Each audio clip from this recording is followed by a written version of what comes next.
any pattern task, you need certain tools. So these are the tools that I will be using for this tutorial or this class, dot manipulation. So first things I need obviously are my pencils. I need my eraser, I need my sharpener, I need my paper scissors. It is important to use paper scissors.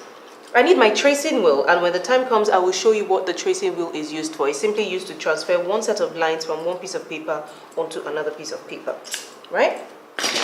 I need my long ruler. I need my set squares. I'll tell you what we need set squares for later on, especially when we're talking about working with that. You need your French curves or your very firm curve ruler. Depending on the curve you're trying to draw, I use this a lot, you know, regardless of whatever it is that I'm doing. Some people have more curves. They have like armhole curves. I just use this most of the time. You need your pins, obviously. You need your paperweights. I've been using this forever. Like, I use this in school and stuff. You really don't need paperweight if you don't have any, so don't feel compelled to buy paperweight. You can just basically use anything that is heavy. You can even use your masking tape to, you know, hold your cardboard down. It's used to hold the cardboard down onto the paper so that your paper doesn't shift, right? So that's what I'm going to use that for, right? I'm going to put that there. You need your Scotch tape because we'll be doing there are two methods of dot manipulation. There's the slash and spread technique, and then there's the pivotal technique. In this particular class, we'll be talking about the slash and spread method. So we need Scotch tape, which I'll either use, or if you don't have a Scotch tape, you just use your masking tape. Truth be told, most of the time, I use masking tape in class, right? But for the purpose of this tutorial, so that you can see clear lines and not paper tape stuck everywhere and everything, I will use a Scotch tape. The important thing is to use tape that you can write across so that you can see your marks on the tape, not one that will clean off, right? Or you can just simply use your masking tape, whichever one is fine. Yeah.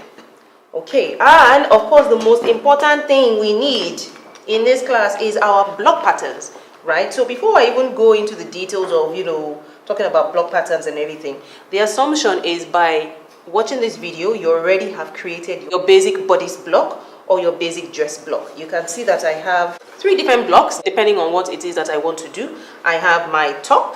I even have another one that's much longer, which I will use to make a dress. But this is my bodice block, which I converted into a top. As anybody who does a bodice block knows that it eventually becomes a top by the time you add your waist to hips. So that's that one. Then you also now have this one, which is the basic bodice block, and a bodice gets up to just the waist. Right, so you can see that this was obviously carved from this. So I mean, I just shortened it off at the waist. Some books have both a neck dart and a waist dart. Other books have just a waist dart, which was why I also carved this out. Now, this was actually carved out from this, right? You can see that it had an extension at the bottom here. But there are some textbooks that have only a waist dart and not a neck dart. It doesn't really matter as long as you are happy with the fit. That's the most important thing. Now, of course, we all know that we cannot create a pattern without having pattern paper. So, regardless of whatever pattern paper you want to use, you can use the white one or the brown one. I mean, throughout school, I use the brown one. Most times in the industry, you use brown paper. You can also use white paper. It doesn't really matter. Some people even use newspapers, you know. It's really dependent on you.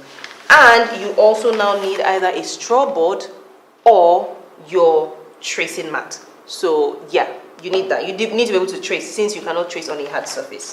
Thank you for watching this video. Hope you learned a lot. Don't forget to like and share the video, and of course subscribe to our channel.